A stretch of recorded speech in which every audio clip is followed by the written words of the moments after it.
Hello friends, I am Arpit and I am here with today's analysis. Today is 10th of February and we are going to discuss two very important topics which are in news. The Union Budget plan for deep tech. First of all, what is deep technology or deep tech? It is that advanced technology which is based on scientific and engineering innovations. Deep tech in itself, many of them are not completely developed, they are being developed. For example, artificial intelligence, machine learning or quantum computing. But these deep tech are very important for any country's economic well-being in the time to come. That is why the government in the present budget has allocated 1 lakh crore rupees to the tech companies for research and development. They will take them as loans at zero interest rate or very low interest rates. Plus, deep tech startups in the defense sectors will be supported by the government. The next is atmospheric river.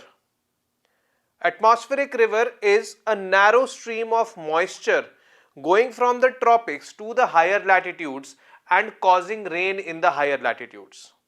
California in western USA is the region into picture right now where the atmospheric river has caused devastating rainfalls.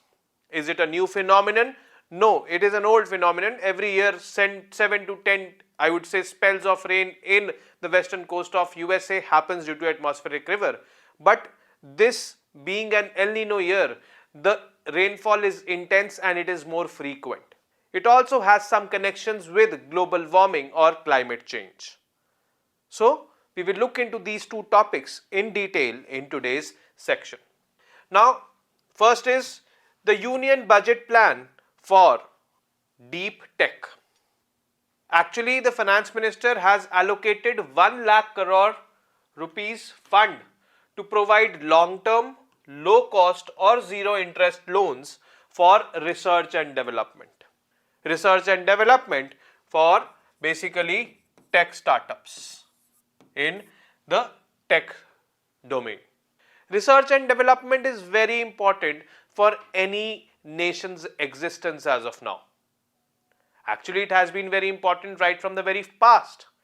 Like if I tell you about the Second World War, it was research and development which enabled USA to develop those nuclear bombs. Post the Second World War, when we were in this Cold War era, the USA's focus on research and development was so immense that it was unmatchable. USSR got disintegrated and lost the Cold War in 1990-91. One of the major reasons for USSR disintegrating and losing this Cold War was that they did not focus too much on research and development, which their Western counterparts in USA did focus. If you invest in research and development, there are possibilities that you can find out new technologies or new, I would say, products. If you focus on research and development, you can reduce your dependence upon others, making you more Atmanirbhar. And India, although the fund allocation for research and development is less, it is somewhere around 0.65% of the GDP, but we tend to increase it to 2%. But there have been some, I would say, superb inventions in the recent past which has testified and I would say made India Atmanirbhar, or I would say less dependent upon others due to its research and development. For example, nano urea or nano DAP. These are the inventions of IFFCO, an Indian based company which manufactures agricultural inputs. So nano urea or nano DAP are the results of intensified research and development by IFFCO in this domain, which is reducing our dependence on other countries for fertilizer import, which is reducing the government's import bill, which is reducing the government's subsidy, and which is improving the soil health at the same time. This is basically the beauty of research and development which needs to be focused upon, and here we are talking about research and development in the tech firms. This 1 lakh crore rupees corpus has been created for that purpose. Now, she also promised to launch a new scheme to strengthen deep tech capabilities in the defense sector. Now, the defense sector is something, or is one such sector where we are dependent on others currently. According to CPRI, a think tank which releases data with respect to arms trade in the world, says that India is the biggest importer of arms in the world. Russia, USA, Israel, France, top 4 arms supplier to us. Why? Because our focus on research and development in this domain has been low specifically. DRDO, Defense Research and Development Organization, is an organization which is mandated with the task of doing research and development, but it is also into manufacturing, as we have seen a few weeks ago.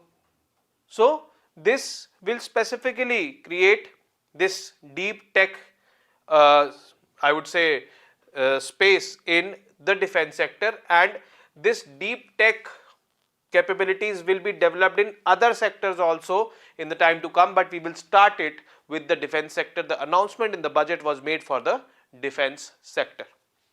So, this is basically one thing which we need to know. Now, what is deep tech? That is something which has to be considered, which has to be known, because UPSC can ask these kind of terminologies in the prelims examination. Deep tech or deep technology is a term used to describe advanced technologies that are based on scientific or engineering innovations.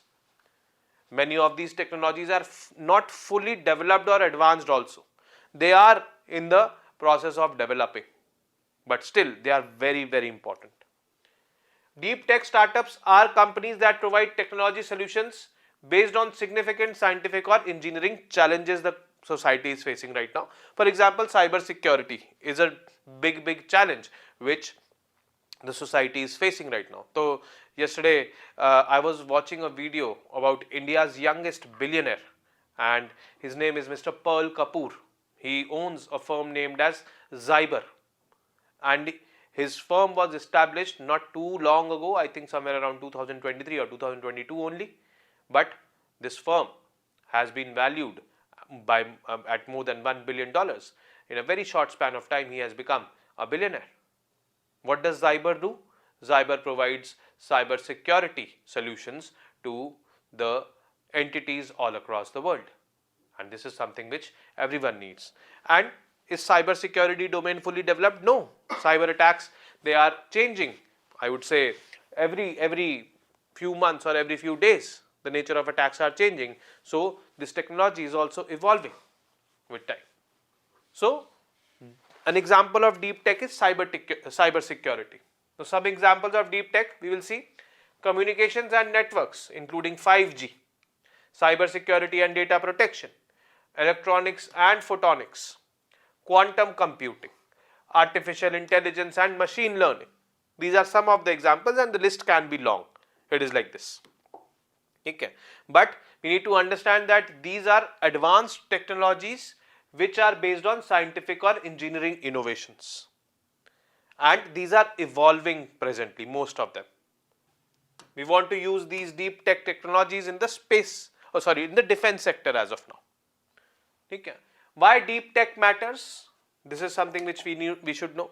Advanced capabilities in deep tech are also likely to enhance productivity and drive economic growth and create jobs in coming years. Now, again taking the example of cyber security in deep tech, will cyber security lead to increased productivity? Yes. You will be secure, your data will be secure, your infrastructure will be secure, your focus will be on producing more and more. If all your digital infrastructure is not secured, then there will always be a threat of data leakage, or I would say your organization coming to a standstill, leading to reduced productivity. Technologies like AI, machine learning, all these are also, aim to increase the productivity. So, it is like this. Now India, basically this deep tech matters for India because we need, economic productivity.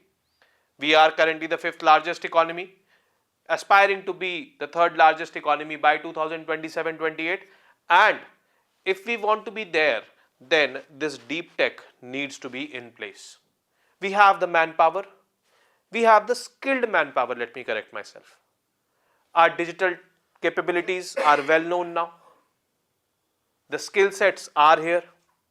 Then why should not we focus on this deep tech? But the problem or the challenge, one of the major challenges, funding, that the government is trying to address. So this is what or how we need to understand this. With a large base of relatively high quality science and engineering manpower in the country and a fairly well established technology culture in the country, India feels it is well placed to be one of the front runners in these areas. And gone are the days when, these new kind of technologies will be first developed in the West, and then the West will transfer these technologies to India on its own terms and conditions. No. If you are focusing on research and development, you can be the first one to develop this. You can be more innovative than them. And we know about the Indian mind or Indian brain. Even the tech companies in US, many of them are being headed by Indians. You take Sundar Pichai or you take Satya Nadella. So, like, or you take Mr. Banga, who was the ex-founder or ex-chairman of, ex-head of MasterCard. They've all built those companies or heading those companies. So why not here in India? Why not you become the leaders in these technologies? This is what the culture the government is trying to foster. And if done so, we will be the leaders, the global leaders, then other companies will come or other countries will come to us to, seek this technology. And this is actually will put us in the driver's seat. There is a scope to contribute to the development of these technologies which can ensure early adoption, shares in intellectual property, indigenous know-how and self-reliance. All these things can be possible if we start focusing on these technologies. Now, steps taken by the government, or here one of the point is pointing towards a proposed step which can be adopted by the government in any time soon, I would say. The first is, over the past few years, the government has tried to incentivize research in some of the areas by setting up a national mission on transformative mobility. This is basically for EVs and battery storage. More recently, a national quantum mission. This is for EVs as well as, renewable energy, which is being generated by solar panels or windmills and all. Then a national quantum mission. This is for quantum computing. This is another, I would say, deep tech domain. Then next is the National Deep Tech Startup Policy. This policy is piloted by the Department for Promotion of Industry and Internal Trade and the Office of Principal Scientific Advisor. But it is currently awaiting the government approval. Policy has been made. Now, what does this policy aim to do or seek to do? It seeks to address specific challenges faced by technology startups and to provide them with a platform to compete and collaborate with the best in the world.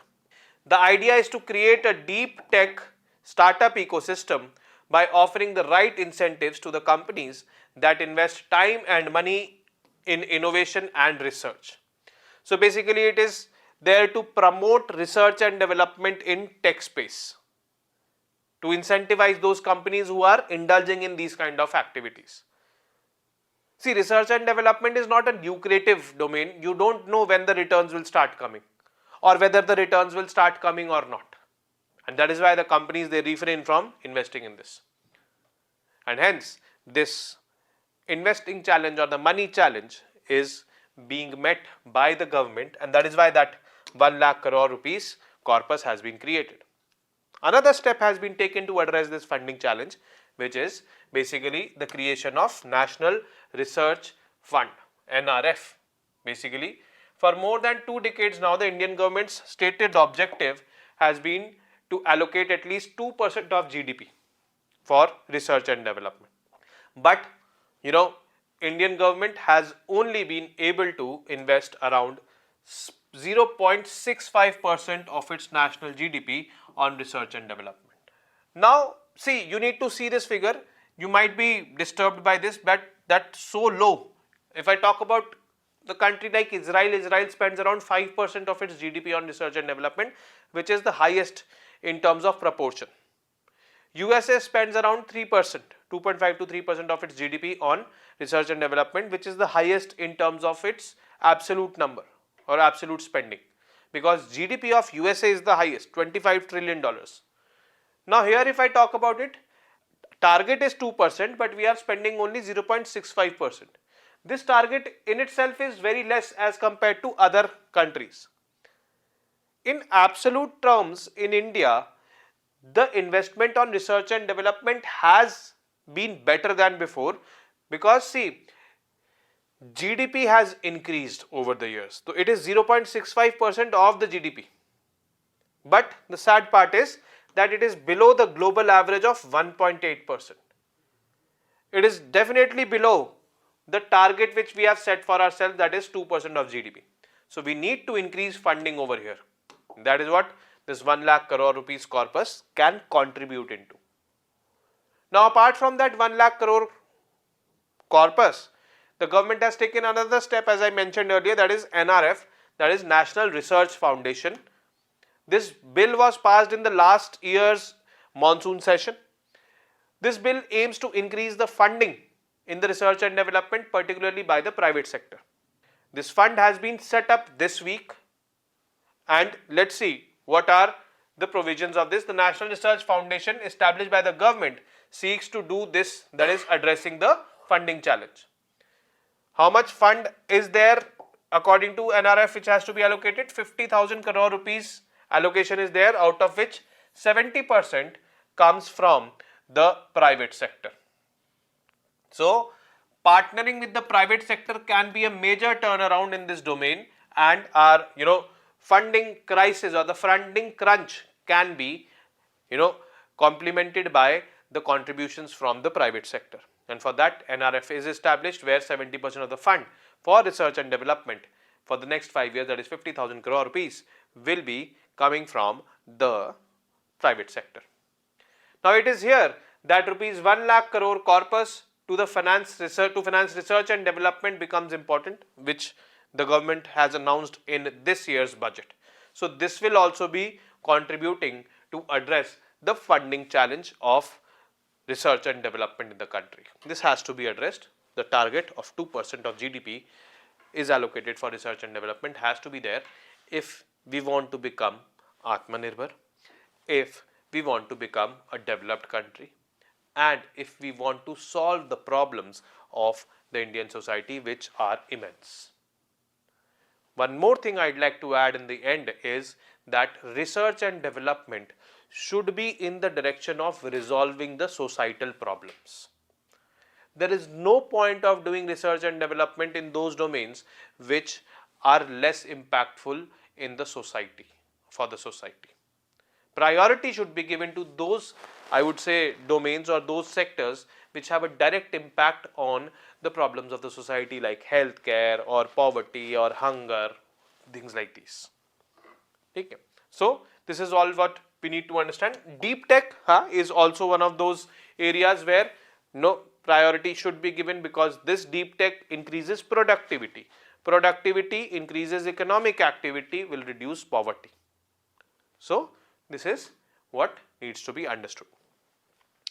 The next topic is atmospheric river. When I talk about this atmospheric river, so Southern California in USA has received unprecedented rains, which can lead to landslides and floods in the region. The reason is atmospheric river. Now what is atmospheric river? It is basically a narrow stream, or an atmospheric river is a long narrow band of water vapor. This long narrow band of water vapor can be seen coming, carries moisture from the tropics to the poles. This is the key word over here. They can be 250 to 375 miles wide and over 1000 meters long. And this narrow band of water, when it enters the territory or the terrestrial land, it rises up against the mountains and it causes rainfall. This is basically what the monsoon does in India, but monsoon is not a narrow band. monsoon is coming from the equator to the tropics. This is going from the tropics to the upper or higher latitudes, causing rainfall over there. The science behind this atmospheric river, basically on average about 30 to 40% of annual precipitation in the west coast in USA occurs in just few AR events. AR means atmospheric rainfall events, and contributes to the water supply and flooding risks. So in a way it is important also, this atmospheric rain for the western coast, because around 30 to 50% of the rainfall in western coast is received due to these atmospheric rains. AR move with the weather and are present somewhere on earth at any given time. They are basically normal, I would say, atmospheric phenomena. They are 250 to 375 miles wide on an average. ARs are primary feature in the entire global water cycle and are tied closely to both water supply and flood risks, particularly in the western US.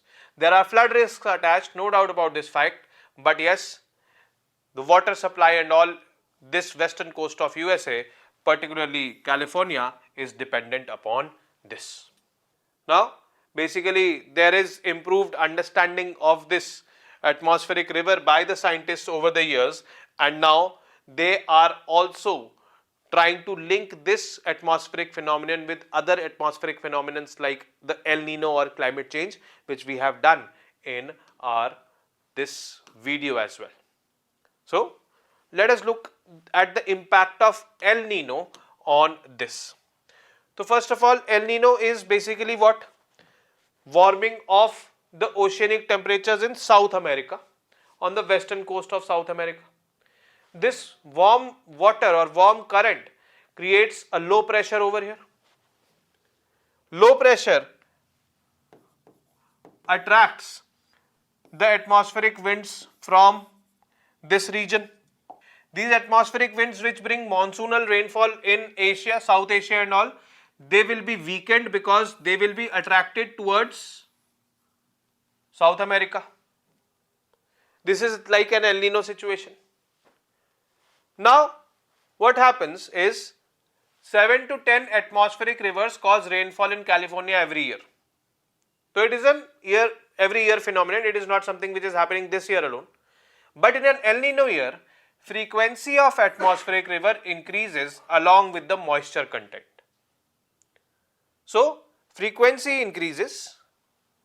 It not only takes, this low pressure not only attracts to the southern American continent, the atmospheric river phenomenon, this also gets intensified with El Nino, and it brings more frequent rains in the western coast of North America. Now in the books and all we will read that El Nino brings excess rainfall on the western coast of South America, but UPSC can be very smart and ask that in El Nino years there can be excess rainfall on the western coast in North America.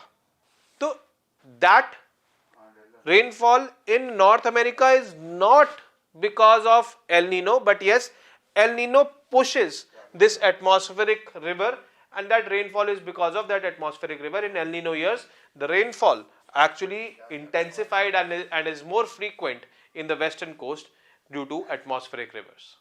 This is the connection, and that is why that statement will be right, that the rainfall in the western coast during the El Nino years will be more in winter months, or during those months where atmospheric river was there.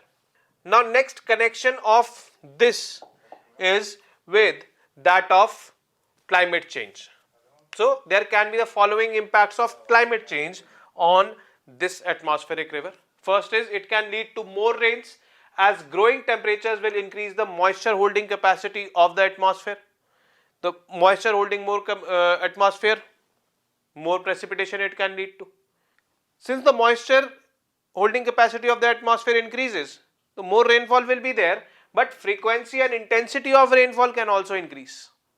This can also happen. And lastly, warming can lead to less snowfall. Those areas where snowfall was experienced, in those areas rainfall can be there. This is what the probable impacts of global warming or climate change on atmospheric river can be there. So, this is it from today's session.